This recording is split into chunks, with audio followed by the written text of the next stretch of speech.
حياتنا مليانة بالأحداث والتحديات، وكتير بنلاقي نفسنا بنفكر في حاجات حصلت أو لسه هتحصل، ونغرق في دوامة من التحليل والقلق بدون ما نوصل لحل. أيوة، ده اسمه التفكير المفرط أو الأوفر ثينكينج. أنا آية السيد، وفي حلقة النهاردة من رحلة سلام هنتكلم عن التفكير المفرط، أسبابه وتأثيره علينا، وإزاي نقدر نسيطر عليه بأساليب علمية وعملية. استنوني. وجهتنا أعماق الذات الإنسانية، وسيلتنا النقاش البناء الهادف، وغايتنا الوصول لبر السلام النفسي. يعني إيه تفكير مفرط؟ التفكير المفرط هو حالة عقلية بيبدأ فيها الشخص يكرر التفكير في نفس المشكلة أو يحللها بشكل مستمر وبدرجة مفرطة بدون ما يوصل لحل نهائي أو نتيجة مفيدة للعقل. والعقل بيشتغل طول الوقت وبيدور في نفس الدايرة، وبدل ما نستخدم التفكير لحل المشكلات بيكون هو نفسه المشكلة اللي بتستهلك طاقتنا العقلية والجسدية. التفكير المفرط مش بس بيخلينا نحس بالإرهاق، لكنه كمان بيسبب لينا توتر مستمر ويعطلنا عن التقدم للأمام بطريقة إيجابية. طيب إيه أنواع التفكير المفرط؟ أول حاجة الاجترار، رومينيشن. ده لما الشخص يفضل يعيد نفس الفكرة أو الحدث في دماغه بشكل متكرر، وغالبا بيكون متعلق بأخطاء الماضي أو مواقف سلبية. الفكرة بتجر فكرة، والموقف بيتحول في دماغنا لسلسلة من السيناريوهات المزعجة. زي حد ارتكب غلطة في شغله مثلا، وبعدها يفضل يسأل نفسه: أنا ليه عملت كده؟ كان المفروض أتصرف بشكل مختلف عن ده. طيب هل مديري هيخصم لي في الشغل؟ طيب هو زمايلي شايفين إن أنا مش شاطر؟ ويدخل في دايرة من جلد الذات بدون ما يوصل لحل فعلي. تاني نوع القلق الاستباقي، وده النوع اللي الشخص فيه بيفكر في المستقبل بشكل سلبي ويتوقع الأسوأ قبل حتى ما يحصل. ممكن تلاقي نفسك خايف من موقف معين فتبني عليه سيناريوهات مرعبة في دماغك، زي: أنا عندي برزنتيشن الأسبوع اللي جاي، أكيد هتلخبط، أكيد هنسى كلامي، أكيد الدكاترة هيحرجوني، أكيد زمايلي هيضحكوا عليا. فبدل ما الشخص يستعد بشكل إيجابي بينشغل بالتوقعات السلبية اللي ممكن حتى ما تحصلش. طب إيه أسباب التفكير المفرط؟ أول حاجة القلق والتوتر.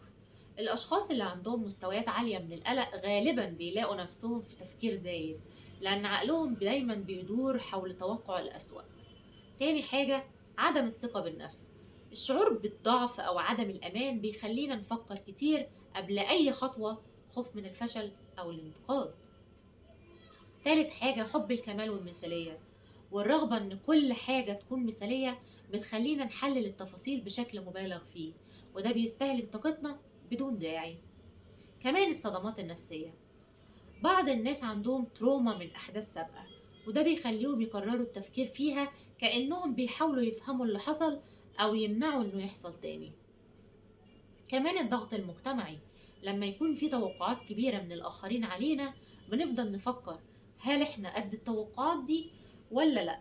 وده بيزود القلق والتوتر. طب إيه سلبيات التفكير المفرط؟ كتير، أهمهم استنزاف الطاقة العقلية والجسدية، التدهور النفسي وزيادة القلق، ضعف الإنتاجية وصعوبة اتخاذ القرارات، العزلة الاجتماعية، اضطرابات النوم. طب إيه تاني؟ طب إزاي نتخلص من التفكير المفرط؟ أول حاجة الوعي بالمشكلة. أول خطوة في أي تغيير هي إننا نعترف إن عندنا مشكلة بالفعل، وهي التفكير المفرط. ممكن نكتب الأفكار اللي بتشغلنا في مذكرة مثلا عشان نلاحظ أنماط تفكيرنا ونبدأ نشتغل عليها. كمان تحديد الأولويات، بدل ما نفكر في كل حاجة نبدأ نحط قدامنا قائمة بالأمور المهمة ونحاول نركز عليها بس. كمان ممارسة التأمل والاسترخاء، تجربة تمارين التنفس العميق والتأمل ممكن تساعد في تقليل التوتر وتنظيم الأفكار. مثلا ناخد نفس عميق، نحبسه، وبعدها نخرجه، ونعيد التمرين كذا مرة. كمان إعادة صياغة الأفكار، بدل ما نفكر في الأمور بسلبية نحاول نلاقي ليها زاوية إيجابية، زي بدل ما أقول أنا فشلت في حاجة معينة، نقول أنا اتعلمت درس منها وهجرب تاني بشكل أفضل.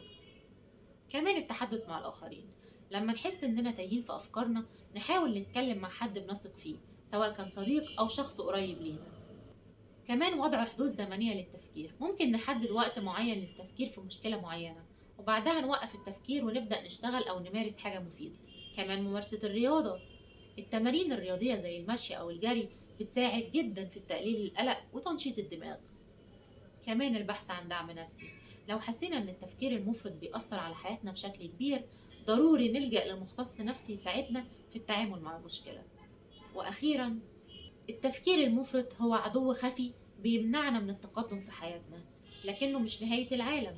أي عادة سلبية نقدر نتخلص منها لو بدأنا بخطوات صغيرة واشتغلنا على تغيير أسلوب تفكيرنا. المهم إننا نكون واعيين ونعرف إن الحل في إيدينا. مستنية تعليقاتكم وتجاربكم مع التفكير المفرط وإزاي بتواجهوه، وهل عندكم طرق تانية بتساعدكم في تقليل الأوفر ثينكينج؟ كنت معاكم أنا آية السيد من برنامج رحلة سلام. مع السلامة.